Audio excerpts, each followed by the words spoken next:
الشیطان الرجیم بسم اللہ الرحمن الرحیم قال اللہ تبارک و تعالی فی کلام المجید والفرقان الحمید یا ایہا الذین آمنوا لا يسخر قوم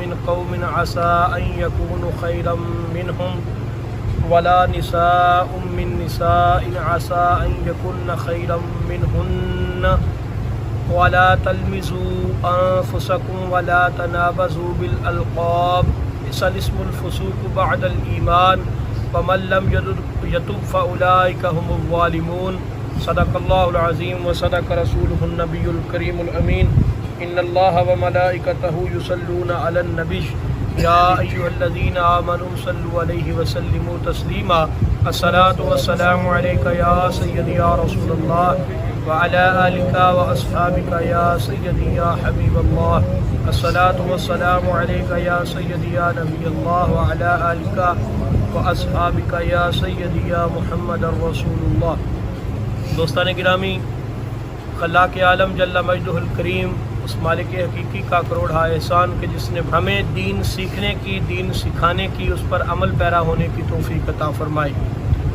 پچھلے درس قرآن میں جس موضوع پر گفتگو ہوئی تھی، آپ نے سماعت کی، اس میں دو مسلمانوں کے درمیان، دو گروہوں کے درمیان، دو قبیلوں کے درمیان یا دو سلطنتوں کے درمیان ایسی صلح کی بات تھی کہ جو کسی وجہ سے ہو جائے اور اس میں فتنہ اور فساد برپا ہونے کا خدشہ ہو، تو اللہ تعالیٰ نے حکم دیا ہے کہ وہاں پہ صلح کروا دی جائے۔ تو ایک تفصیلی موضوع تھا جس میں میں نے چند چیزیں آپ کی گوش گزار کی تھی معاشرتی آداب کے حوالے سے۔ آج کے موضوع کے اندر بھی چند معاشرتی آداب جو ہے وہ آپ کی گوش گزار کیے جائیں گے۔ دوستان گرامی، سب سے پہلے ہمیں اس چیز کا علم ہونا چاہیے کہ ہمارا دین صرف نماز روزے تک محدود نہیں ہے۔ ہم بعض اوقات یوں سمجھ لیتے ہیں کہ نماز پڑھ لی، روزہ رکھ لیا، زکوٰۃ دے دی تو ہمارا دین مکمل ہو گیا۔ میں نے دین کے اجزاء میں آپ کو چند چیزیں بتائی تھیں کہ ہمارا دین جو ہے وہ عقائد سے شروع ہوتا ہے، اور عقائد سے چل کے پھر عبادات، پھر اخلاقیات، پھر معاملات، پھر عقوبات۔ جب تک یہ ساری چیزیں مکمل نہیں ہوتی اس وقت تک دین مکمل نہیں ہوتا۔ تو ساری چیزوں کی تکمیل جو ہے وہ بندہ مومن پر ضروری ہے۔ یہ نہیں کہ اب نماز تو ادا کر رہا ہے لیکن معاشرتی آداب کے اندر وہ انتہائی کمزور ہے۔ یہ نہیں کہ معاملات تو وہ پورے کر رہا ہے لیکن عبادات کے اندر وہ کمزور ہے۔ یہ نہیں کہ سارے معاملات، عبادات وہ پوری کر رہا ہے اور عقائد کے اندر وہ کمزور ہے۔ تو اگر کوئی پہلو اس کا رہ گیا تو اس کا مطلب ہے کہ دین کے اندر وہ کمزور ہے، وہ اپنے دین کی تکمیل نہیں کر رہا۔ اور اللہ تعالیٰ کا حکم یہی ہے کہ یا ایھا الذین آمنوا ادخلوا فی السلم کافہ، اے ایمان والو پورے دین میں داخل ہو جاؤ۔ یہ نہیں کہ تھوڑے دین میں داخل ہو، تھوڑے باہر ہو، کوئی نفس کو اچھی لگی تو چیز کر لی، دل نہ کیا تو نہ کیا۔ تو ایسے معاملات جو ہے وہ ہمارا دین ہمیں نہیں سکھاتا۔ دین ہمیں سکھاتا ہے کہ جب بھی دین کرنا ہے پہلے سیکھ کے اس کو پورا اس پہ عمل کرنا ہے۔ تو ان آیات بینات کے اندر چند معاشرتی آداب ہیں کہ ہم نے معاشرے کے اندر ایک دوسرے کے ساتھ رہنا کس طرح ہے۔ کیا ہلڑ بازی اور غیر سنجیدگی کے ساتھ زندگی بسر کی ہوئی یہ انسان کو کام دیتی ہے، یا سنجیدہ اور متانت والی زندگی انسان کو کام دیتی ہے؟ تو یہ آداب اللہ تعالیٰ نے انسان کی عظمت اور وقار کے لیے نازل فرمائے، یہ ذہن میں رکھیے گا۔ اور دوسری بات میں نے شریعت کے مقاصد کے اندر آپ کو یہ بتائی تھی کہ اللہ تعالیٰ کے ہر حکم کی حکمتیں ہیں، اور اگر ان حکمتوں کی سمجھ آ جائے تو بندہ حکم سننے کے بعد پھر اس پر اس سنجیدگی کے ساتھ عمل کرتا ہے کہ کوئی بھی اس کا پہلو جو ہے وہ اپنی زندگی سے نکلنے نہیں دیتا۔ اب یہ جتنے احکام میں آج آپ کے سامنے رکھوں گا، ان میں بھی اگر حکمت ہمیں یہ سمجھ آ جائے کہ میرا رب چاہتا ہے کہ انسان اپنی عظمت کے اعلیٰ معیار کو چھوئے، یہ نہیں ہے کہ انسان جو ہے غیر سنجیدہ زندگی گزارے، اور جب وہ کسی مجلس میں بیٹھا ہو تو وہاں پہ جس کے منہ پہ بیٹھا ہے اسی کا ہو جائے، اور جب اس کے پیچھے جائے تو اس کی برائیاں کرنی شروع کر دے۔ اور اسی طرح جب انسان دوستوں کے ساتھ آپس میں بات چیت کر رہا ہے تو اس کی گفتگو کے آداب کیا ہونے چاہیے، اس کے بات کرنے کا سلیقہ کیا ہونا چاہیے۔ دو لوگ آپس میں بیٹھے ہیں تو ان کا طریقہ کار کیا ہونا چاہیے، دو فیملی آپس میں بیٹھی ہیں تو ان کا طریقہ کار کیا ہونا چاہیے۔ تو یہ سارے آداب الحمدللہ ہمیں اللہ تعالیٰ نے اپنے محبوب کے ذریعے بتا دیے، ان پہ عمل کرنا یہ ہمارے لیے بہت ضروری ہے۔ یہ چیز ایک تو ذہن میں رکھنی چاہیے، اور دوسری چیز یہ ذہن میں رکھنی چاہیے کہ اللہ تعالیٰ کے احکام پر عمل پیرا ہونے کے بعد بندے کو جو وقار اور عظمت اور سنجیدگی نصیب ہوتی ہے، یہ دنیا کے اندر کسی کے بات کو ماننے، کسی مفکر کی بات کو ماننے سے انسان کو نہیں ملتی۔ تو یہ تجربہ کر کے دیکھ لیں کہ ہر انسان اگر چاہتا ہے کہ زندگی کے اندر میری وقار، میرا عزت، میرے معاملات کے اندر جو ہے وہ اللہ تعالیٰ کی طرف سے جو برکت آ جائے، تو پھر ان احکام پر عمل پیرا ہو جن کی وجہ سے اللہ تعالیٰ جل شانہ نے انسان کی عظمت کو دنیا کے اندر عیاں کیا ہے اور ظاہر کیا ہے۔ تو ان آیات بینات میں اس آیت کریمہ کے اندر چند احکام ہیں، وہ بڑی توجہ سے سماعت کریں، اور اگر آپ کو سمجھ آتی جائے تو سبحان اللہ ساتھ آپ نے ضرور کہنا ہے۔ اللہ تعالیٰ ارشاد فرماتا ہے یا ایھا الذین آمنوا لا یسخر قوم من قوم، اے ایمان والو مرد مردوں پر نہ ہنسیں۔ یہ ادب ہے، معاشرتی ادب ہے کہ مرد مردوں پر نہ ہنسیں۔ کیا مطلب ہے؟ مذاق نہ اڑائیں۔ جس طرح ایک دوسرے کی جو ہے وہ تحقیر کی جاتی ہے اور مذاق اڑایا جاتا ہے اور کسی کو حقیر سمجھ کے اس کی باتوں پہ ہنسا جاتا ہے۔ مثال کے طور پہ کسی کا قد چھوٹا ہے تو ہنسنا شروع کر دیا، کسی کا رنگ کالا ہے تو ہنسنا شروع کر دیا، کوئی معذوری سے چل رہا ہے تو ہنسنا شروع کر دیا، کسی کی گفتگو کرتے ہوئے اگر وہ ہکلا رہا ہے تو ہنسنا شروع کر دیا، کسی کا جناب باڈی لینگویج اس حساب سے نہیں ہے تو ہنسنا شروع کر دیا۔ تو اللہ تعالیٰ نے منع فرما دیا کہ مرد مردوں پر نہ ہنسیں۔ عسیٰ ان یکونوا خیرا منہم، عجب نہیں کہ وہ ان ہنسنے والوں سے بہتر ہوں۔ جن پہ ہنس رہے ہو تمہیں کیا خبر کہ اللہ کے نزدیک عظمت والا کون ہے؟ تم تو اپنے آپ کو بہت بڑا سمجھ کے ہنس رہے ہو، تم تو اپنے آپ کو جناب پتہ نہیں کیا سمجھ کے اس کا مذاق اڑا رہے ہو، لیکن تمہیں کیا خبر کہ اللہ کے نزدیک کون عظمت والا ہے؟ ہاں جی، کون عزت والا ہے، کون بہتر ہے؟ تو فرمایا کہ عجب نہیں کہ وہ بہتر ہو جس پر ہنسا جا رہا ہو۔ اور آگے فرمایا ولا نساء من نساء، اور نہ عورتیں عورتوں پر ہنسے۔ یہ بھی مردوں کو بھی حکم دے دیا، اور اب اس حکم کے اندر تھوڑا سا آپ نے سوچنا ہے توجہ کے ساتھ کہ ہمارے معاشرتی آداب کے اندر ہم کیا کرتے ہیں گفتگو کے دوران بیٹھ کر۔ ہماری کوئی مجلس ایسی ہوتی ہے جس میں کسی کا مذاق نہ اڑایا جا رہا ہو، جس میں کسی کی تحقیر نہ کی جا رہی ہو، کسی کی باتوں کو جو ہے وہ اس انداز سے پیش نہ کیا جا رہا ہو کہ دوسرا ہنسے۔ ایک بات کرتا ہے اور اس محفل کے اندر جو چرب زبانی والا ہوتا ہے وہ گفتگو کر رہا ہوتا ہے اور باقی لطف اندوز ہو رہے ہوتے ہیں۔ تو کتنی یہ انسان کے لیے گری ہوئی بات ہے کہ وہ اپنے آپ کو پتہ نہیں کیا سمجھ کے بیٹھ گیا ہے، اور اس انسان کے لیے ہنس رہا ہے کہ جس کے لیے اللہ تعالیٰ نے فرما دیا عجب نہیں کہ وہ تم سے بہتر ہو۔ عورتوں کو حکم دے دیا کہ عجب نہیں کہ وہ تم سے بہتر ہو۔ عسیٰ ان یکن خیرا منہن، کہ ان ہنسنے والیوں سے وہ بہتر ہو جن پر ہنسا جا رہا ہے۔ تو یہ ایک پھر مذاق اڑانا یہ ایک عام سی عادت بن گئی ہے۔ دوست آپس میں ان کی گفتگو کی تکمیلی تب تک نہیں ہوتی جب تک دوسرے کا مذاق نہ اڑا لے۔ اچھا، پھر اس کے بعد المیہ یہ ہے کہ آج کل الیکٹرانک میڈیا کے ذریعے اور پرنٹ میڈیا کے ذریعے لطیفے، ایک تو لطائف تصوف کی ہے نا، وہ تو اور چیز ہوتی ہے، لطیفہ بازی، جگت بازی یہ عام کی جا رہی ہے، اور اس کو پبلک کے اندر عام کیا جا رہا ہے۔ غیر سنجیدہ بندہ شریعت آپ کو پتہ ہے کہ امام حسین رضی اللہ تعالیٰ عنہ جب کربلا گئے تھے تو امام حسین نے یزید کا ایک عیب بیان کیا تھا۔ وہ عیب میں اگر آپ کے سامنے رکھوں تو آپ حیران ہو جائیں کہ انسان کی عظمت کی یہ بھی چیز خلاف ہے۔ آپ نے فرمایا تھا کہ اس کے اندر متانت نہیں ہے، یعنی کہ ایک عظمت انسانی ہے متانت، سنجیدگی ہونا، انسان کو باروب اور باوقار ہونا، ایسے ہی نہیں کہ بیٹھ کے جہاں دل کرے ہلڑ بازی کرتا رہے اور مذاق اڑاتا۔ تو یہ بھی ایک انسان کی عظمت کی علامت ہے۔ تو امام حسین نے یزید کی یزیدیت پر ایک اعتراض یہ کیا تھا کہ اس میں متانت نہیں ہے، اور اس کے مقابلے میں حضرت عبداللہ بن عباس جیسے لوگ موجود ہیں، حضرت عبداللہ بن عمر جیسے لوگ موجود ہیں، حضرت عبداللہ بن زبیر جیسے لوگ موجود ہیں، ایسے متانت والے لوگ، ایسے باوقار اور جیل صحابہ کرام موجود ہیں، تو ان کے ہوتے ہوئے یہ مسند اقتدار پہ بیٹھ گیا ہے، تو مسند اقتدار کا حق بھی اسے ملنا چاہیے جس کو اللہ تعالیٰ نے وقار اور متانت جیسی دولت عطا فرمائی۔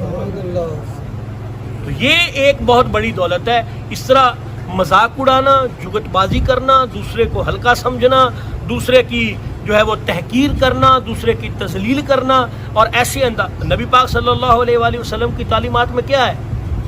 مجلس میں بیٹھے ہو، دو بندے دوسرے کے کان میں بات بھی نہ کریں۔ کیوں فرمایا؟ آپ بات کریں گے اس کے دل پہ کیا یار ہو سکتا ہے میرے خلاف نہ بات کی جائے۔ تو یہ مومن کی دل آزاری سے بچانے کے لیے یہ بھی مجلس کی ادب میں سے شامل ہے چیز، کہ دو بندے سرگوشی نہ کریں کہ ہو سکتا ہے کہ دیکھنے والا یہ محسوس نہ کر جائے کہ یار یہ میرے بارے میں بات کر رہے ہیں، یا اس کے ذہن میں کوئی اور خیال چلا جائے۔ کسی طرح کا بھی خیال جا سکتا ہے نا، اور شیطان گمراہ کرنے کے لیے کوئی بھی خیال دماغ میں ڈال سکتا ہے۔ تو لہٰذا مجلس کی عادت، اور پھر حضور علیہ الصلوۃ والسلام گھر میں تشریف لائے، حضرت اماں عائشہ صدیقہ رضی اللہ تعالیٰ عنہ، کتنا مقام ہے، کتنی شان ہے، محبوبہ محبوب خدا کا لقب ہے جن کا۔ ہاں جی، حضور علیہ الصلوۃ والسلام نے پوچھا ہاں جی گھر میں کون آیا تھا؟ بتا رہی ہیں کہ گھر میں وہ آئی تھی، وہ عورت آئی تھی، وہ کالی سی ٹھینگنی سی۔ اللہ اکبر و کبیر۔ میرے پاک نبی صلی اللہ علیہ وآلہ وسلم نے فرمایا عائشہ تم نے جو لفظ استعمال کیے ہیں، اگر تیرے یہ کلمات سمندر میں پھینک دیے جائیں تو سمندر کا پانی جو ہے وہ سیاہ ہو جائے۔ حضور علیہ الصلوۃ والسلام کا غضب سے چہرہ سرخ ہو گیا۔ تو ایک عورت کی تحقیر کے لیے یہ جملہ بولا گیا، اور وہ حضرت اماں عائشہ کا صدیقہ رضی اللہ تعالیٰ عنہ کے دل میں کوئی حسد بھی نہیں تھا، نعوذ باللہ، ہم تو یہ سوچ ہی نہیں سکتے۔ لیکن وہ سوچئے کہ ایسے جملے، ایسے کلمات جو حسد کے ساتھ، جو تکبر کے ساتھ، جو اپنی بڑائی کو ظاہر کرنے کے لیے، جو اپنے آپ کو اونچا ظاہر کرنے کے لیے، جو دوسرے کی تذلیل کرنے کے لیے بولے جائیں گے، پھر اللہ کے نزدیک ان کی پکڑ کتنی ہو، ان کا جو ہے وہ کس طرح کا حساب ہوگا۔ تو فرمایا ہنسنا، دوسرے پر ہنسنا، یہ بہت بڑا سبق ہے، یقین جانیے، اس پہ عمل کر کے دیکھیے، اپنے وقار اور متانت میں فرق دیکھیے گا، اپنی عزت کے اندر فرق دیکھیے گا۔ میں اکثر کہا کرتا ہوں کہ، اور ایک قول بھی ہے کہ زیادہ ہنسنے سے انسان کا روب کم ہو جاتا ہے، مذاق کرنے سے انسان کا روب کم ہو جاتا ہے۔ تو سنجیدگی، ہاں یہ بھی نہیں ہے کہ حضور علیہ السلام نے بالکل وہ سنجیدہ اور غصے میں رہنا سکھایا ہے، نہیں، آپ مزاح بھی فرماتے تھے، اور وہ مزاح جھوٹ پہ مبنی نہیں ہوتا، وہ تحقیر پہ مبنی نہیں ہوتا، وہ کسی کے مذاق اڑانے پہ جس طرح ایک عورت آتی ہے، یا رسول اللہ جنت میں، آپ نے فرمایا بوڑھی جنت میں نہیں جائے گی کوئی، تو وہ رونے لگ گئی، یا رسول اللہ میں پھر جنت میں کس طرح جاؤں گا؟ آپ نے فرمایا سارے بوڑھے بوڑھیاں جہاں جوان ہو کے جنت میں جائیں گے۔ یہ مزاح تھی، مسکرائے۔ کئی ایسے مواقع ہیں سرکار تبسم فرماتے، آپ کی داڑھی مبارک ظاہر ہو جاتی۔ ہاں جی، تو یہ وہ بھی حکم ہے تبسم سے مسکرا کے ملنا، اور ایک ہے غیر سنجیدہ ہو کے ایک ایسا جناب طبیعت بنا لینی، ایسا حلیہ بنا لینا، ایسے مذاق والی اپنی مجلس بنا لینی کہ جس میں غیر سنجیدگی آ جائے، تو یہ بھی انسان کی عظمت کو زیب نہیں دیتی۔ اور کسی کا مذاق اڑانا تو یہ انتہائی کبھی بات ہے، کسی اپنی گفتگو کے اندر، اپنے مجلس کے اندر کسی دوسرے کا مذاق اڑانا اور دوسرے مسلمان کو حقیر سمجھنا، یہ بہت بڑی کبھی بات ہے۔ اس میں جو ہے وہ بڑی احتیاطی پہلو ہیں۔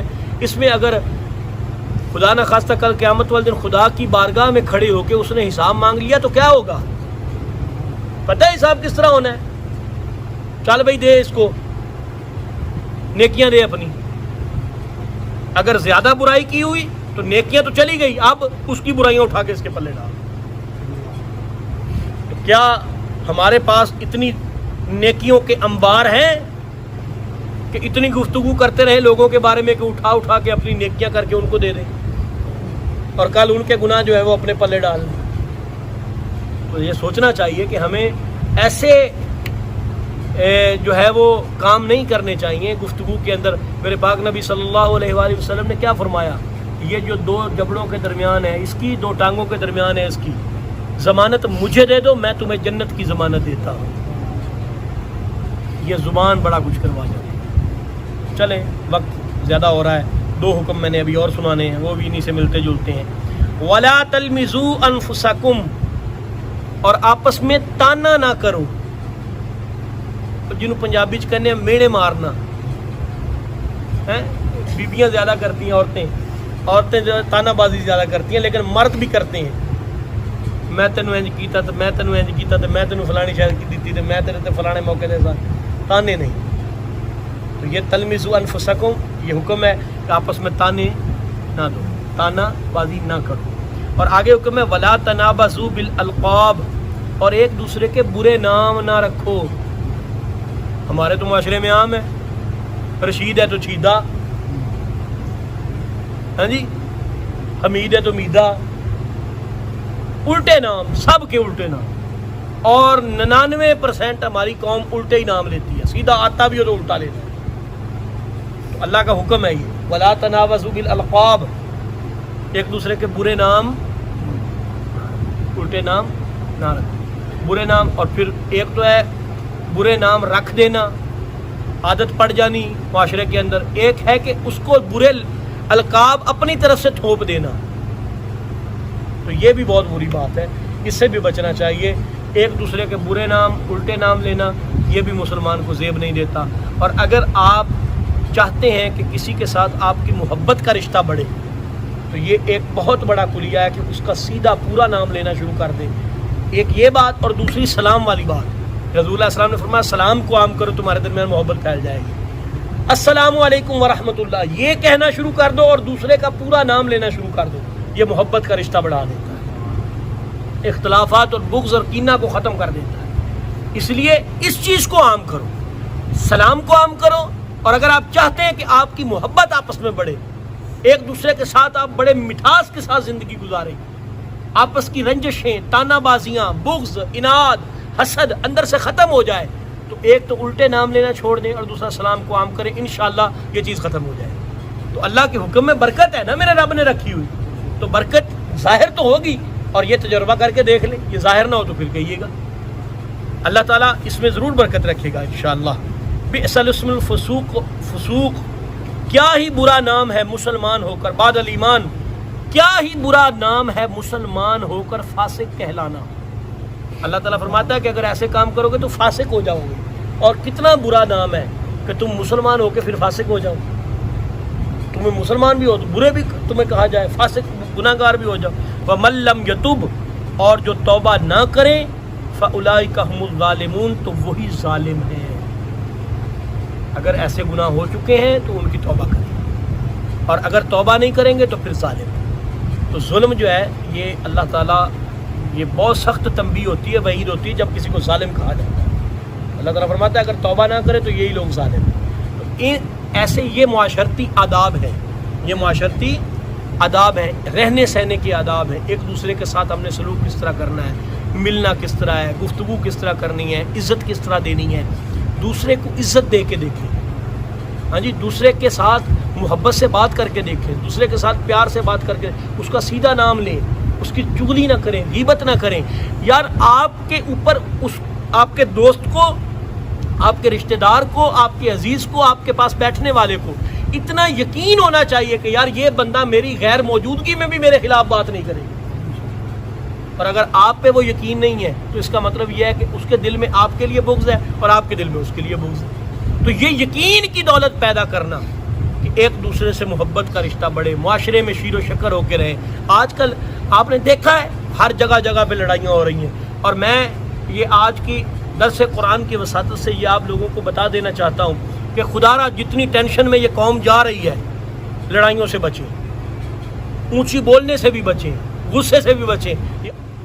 آج کل قوم جتنی ٹینشن میں آئی ہوئی ہے نا، مہنگائی نے جس طرح رگڑا نکالا ہوا ہے قوم کا، تو یہ بچیں بس کہ کسی کے ساتھ تو تکرار بھی نہ ہو، ورنہ کسی کو آپ اس ٹینشن کے ماحول میں ہاتھ لگائیں، وہ گھر میں لڑائی کر کے آیا ہو اور اس کو ہارٹ اٹیک ہو اور آپ کے گلے پڑ جائے، تو کیا مصیبت گلے ڈالنے کی ضرورت ہے؟